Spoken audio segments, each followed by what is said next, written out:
How to add clickable links to Canva. Hey guys, welcome back. So if you want to add a clickable link to Canva, it's super easy. The first thing you have to do is open up the Canva slide where you want to add your clickable link.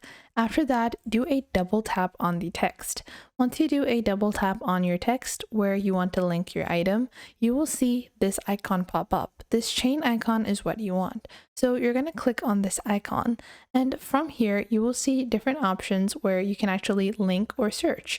So I'm going to be linking this article, and I'm just going to click on over here like this and click on copy and then paste it over here. Now, once you've pasted it, you will be able to see a underline has been added. Now, this means that your link has worked, but you can choose to remove this underline like so. Now, one thing to keep in mind is that if you want this to remain a clickable link, then make sure that whenever you are clicking on share and clicking on download, that you download this as a PDF standard, because otherwise it does not allow you to have clickable links within your document. So I hope you guys found this video helpful. If you did, leave a like and subscribe.